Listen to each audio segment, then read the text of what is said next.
Good morning, students. Students, we are doing lesson number 6, price elasticity of demand. ये हमने chapter start किया था. 3 topic हम already कर चुके हैं. Today we have last topic of this chapter. Topic is factors affecting price elasticity of demand. Students, हमने price elasticity of demand किया. ठीक है, इसके अंदर हमने 5 डिग्रीज किए. 5 डिग्रीज हमने की. 5 डिग्रीज में क्या था? Perfectly elastic demand, perfectly inelastic demand, unitary elastic, more than unitary and less than unitary. ये हमने 5 डिग्रीज किए. अब उन डिग्रीज की हम लोग करते हैं अपनी लाइफ के अंदर एप्लीकेशन. यानी ये प्राइस इलास्टिसिटी ऑफ डिमांड हमारी लाइफ के अंदर कहां पर अप्लाई होती है, क्या यूज है इसका. बड़ा ध्यान रखना, जब आप ये टॉपिक कर रहे हो आपने देखना है किस सिचुएशन के अंदर प्राइस में चेंज आने पर डिमांड में चेंज ज्यादा आता है या कम आता है. मैंने आपको बताया है, पहले भी हम कर चुके हैं, अगर प्राइस में चेंज आने पर डिमांड में बहुत ज्यादा चेंज आता है then demand is said to be elastic, यानी हाई इलास्टिसिटी, मोर देन 1. अगर प्राइस में चेंज आने पर डिमांड में कम चेंज आता है, यानी प्राइस हमारी डिमांड को कम अफेक्ट करती है डिमांड को, तो इट मीन्स हमारी जो प्राइस इलास्टिसिटी है वो है लेस इलास्टिक, यानी लो डिग्री ऑफ इलास्टिसिटी. ठीक है ना. अब आपने इसकी लाइफ के अंदर एप्लीकेशन करनी है. पहला पॉइंट है फैक्टर अफेक्टिंग में नेचर ऑफ द कमोडिटी, यानी price elasticity of demand is affected by the nature of the commodity. Nature means हम किस टाइप की गुड, किस नेचर की गुड हम लाइफ के अंदर यूज करते हैं. देखो बेटा, हम यूज करते हैं नेसेसरी गुड्स, जो गुड्स हमारी लाइफ के लिए नेसेसरी हैं, जैसे कि टेक्स्ट बुक है, medicine, salt, wheat etcetera etcetera. ये लाइफ के लिए नेसेसरी हैं. तो आपको पता है इन गुड्स के केस में प्राइस में अगर इंक्रीज होता है तो डिमांड में डिक्रीज बहुत कम होगा. प्राइस डिक्रीज होने पर डिमांड में इंक्रीज बहुत कम होगा. मतलब अगर टेक्स्ट बुक सस्ती हो जाती है तो डिमांड में कोई असर नहीं पड़ेगा, महंगी हो जाती है तो भी कोई असर नहीं पड़ेगा. ऐसी साल्ट के केस में, साल्ट अगर सस्ता हो जाता है, ये तो है नहीं कि हम उसको ज्यादा यूज करना शुरू कर देंगे, और महंगा होने पर ये तो है नहीं कि हम उसको कम करना यूज कर देंगे. इस केस में नेसेसिटी केस के अंदर आपकी जो प्राइस इलास्टिसिटी ऑफ डिमांड है वो है इनइलास्टिक, मतलब लो डिग्री. लग्जरियस गुड्स केस में, जो लाइफ के लिए हमारी लग्जरियस गुड्स हैं, जैसे कि AC, diamond, gold, costly furniture, carpet, जो महंगी चीजें हैं, ये लाइफ के लिए लग्जरीज हैं. इस केस में हमारी डिमांड इलास्टिसिटी है इलास्टिक. क्या है? इलास्टिक, यानी हाई डिग्री. क्यों? अगर ये सस्ती हो जाएंगी तो इनकी डिमांड बहुत ज्यादा बढ़ जाएंगी. अगर ये कॉस्टली हो जाएंगी, महंगी हो जाएंगी, प्राइस बढ़ जाएंगे, तो इनकी डिमांड बहुत ज्यादा कम हो जाएगी. तो लग्जरियस गुड्स के केस में हमारी डिमांड क्या होती है? इलास्टिक, यानी हाई डिग्री की. और जो लाइफ के लिए कंफर्टेबल है, जैसे कि कूलर, फैन, इन केस में हमारी डिमांड होती है यूनिटरी इलास्टिक. मतलब अगर इनके प्राइस 10% बढ़ते हैं तो डिमांड 10% कम हो जाती है. यानी हम लोग इनके ऊपर अपना एक्सपेंडिचर जो होता है वो क्या रखते हैं? कांस्टेंट रखते हैं. हमने कूलर लेना है, अगर हमने 5000 का कूलर लेना है तो हम 5000 वाला ही लेके आएंगे, चाहे कोई मर्जी मिलता हो. क्लियर? ठीक है ना. बट ध्यान रखना, मैंने आपको यहां पे कहा है एसी एक लग्जरियस गुड्स है, किसी पर्सन के लिए ये नेसेसिटी भी हो सकती है। मतलब अगर किसी पेशेंट को डॉक्टर ने कहा है भी इसको कूलिंग में रखो, एसी में रखो, तो उस पर्सन के लिए एसी क्या बन जाएगा, नेसेसिटी बन जाएगा। वो अकॉर्डिंग टू द सिचुएशन होगा। Next point, income level of the buyer. बेटा आप देखते हो कि there are two kind of people, एक होते हैं high level of income rich people, एक होते हैं लो लेवल ऑफ इनकम यानी पुअर पीपल। अब बेटा जो रिच पीपल होते हैं they are not bothered about the change in prices, price में चेंज आने पर वो ज्यादा टेंशन नहीं लेते, उनकी डिमांड ज्यादा चेंज नहीं आता, क्योंकि दे कैन अफोर्ड, वो परचेज कर सकते हैं।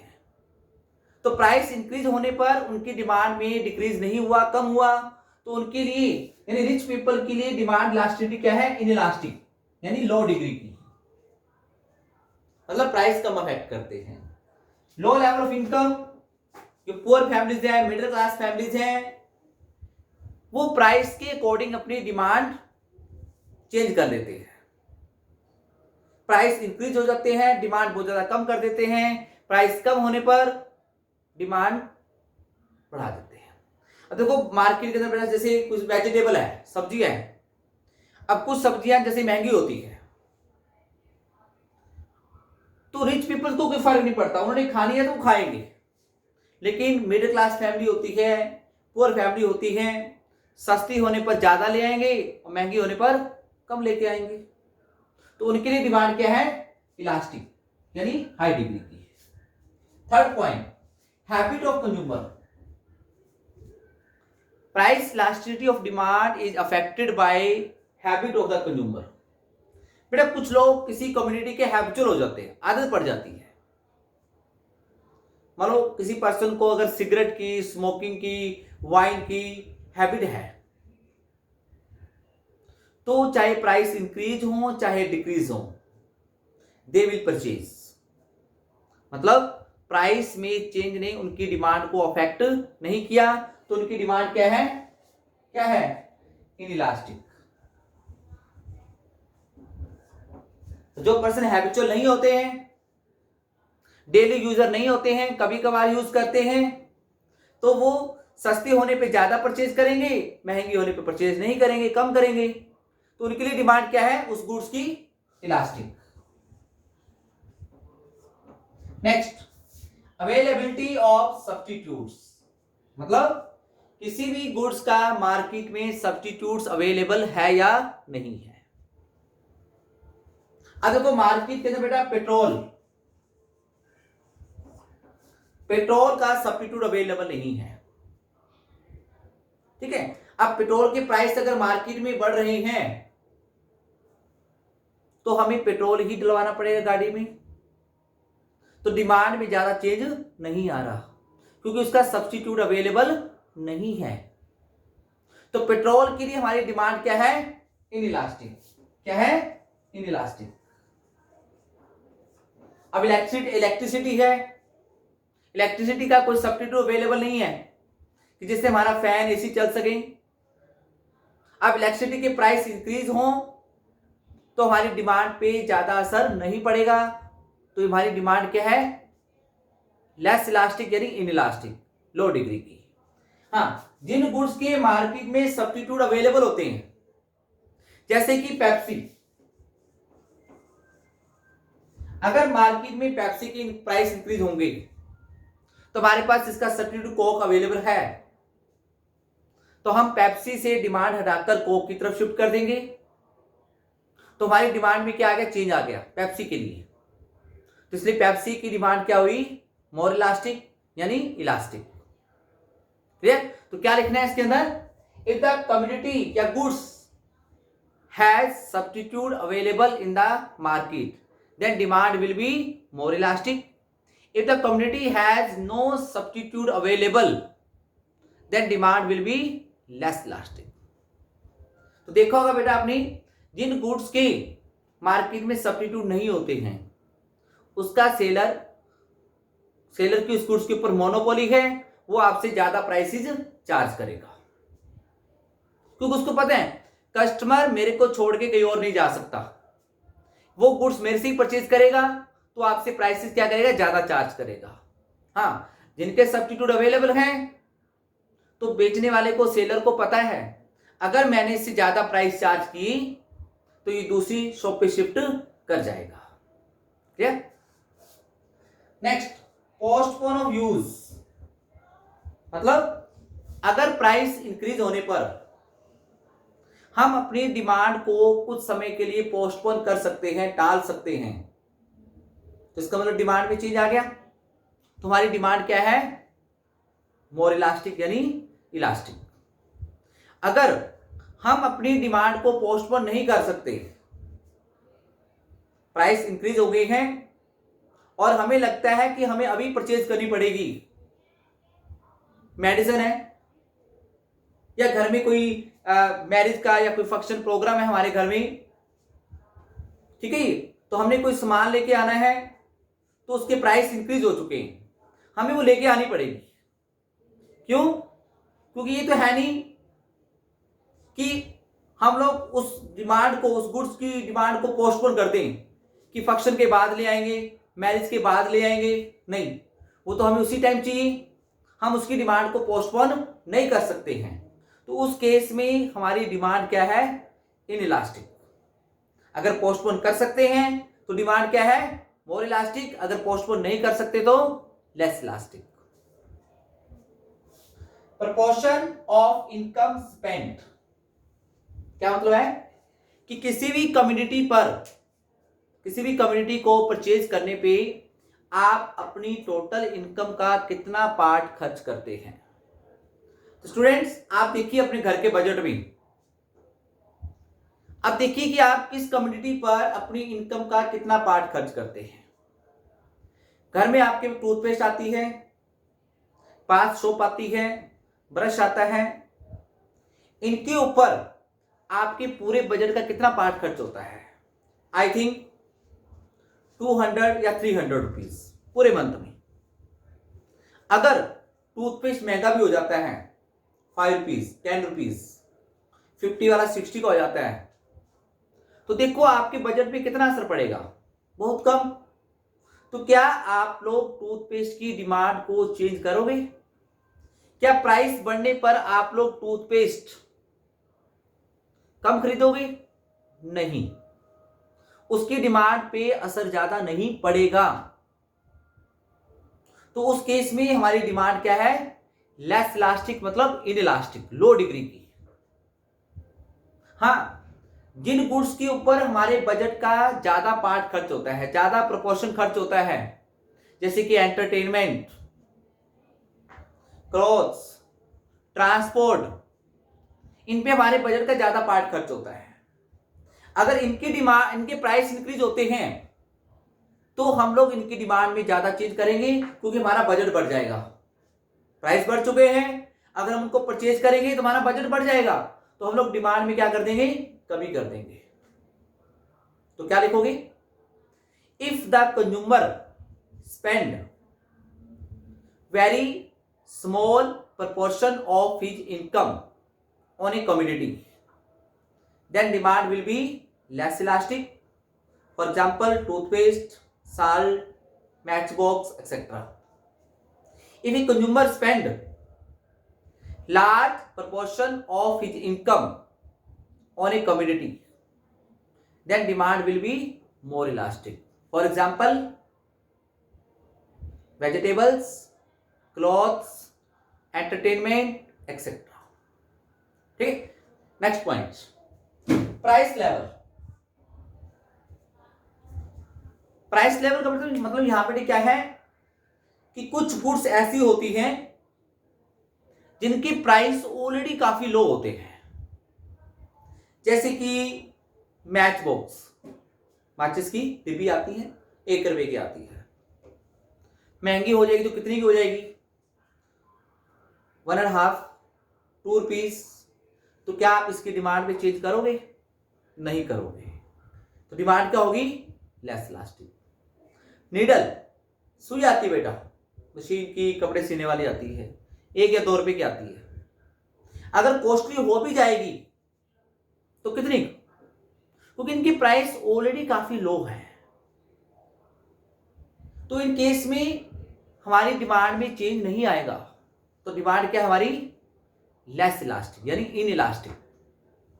हाँ, जिनकी प्राइस ऑलरेडी काफी ज्यादा है, कार, जो और भी घर में काफी सारी चीजें ऐसी होती है जिनके प्राइस ज्यादा होते हैं, अगर वो और महंगी हो जाएंगी, उनके प्राइस इंक्रीज हो जाएंगे, तो हम डिमांड बिल्कुल कम कर देंगे, सस्ती होने पर ज्यादा खरीदेंगे। तो उस केस में क्या है, डिमांड मोर इलास्टिक। तो क्या लिखोगे, if the community has already very low prices then demand will be less elastic. If the price of the commodity are very high, then demand will be more elastic. Clear बेटा? तो ये था, कुछ और point है जो हम लिख सकते हैं, जैसे कि टाइम पीरियड। टाइम पीरियड में क्या है बेटा, 2 टाइम पीरियड होते हैं, एक होता है शॉर्ट पीरियड, एक होता है लॉन्ग पीरियड। मतलब शॉर्ट पीरियड मतलब थोड़ा समय, यानी प्राइस के अकॉर्डिंग आपको डिमांड में चेंज करने का टाइम कितना मिला है।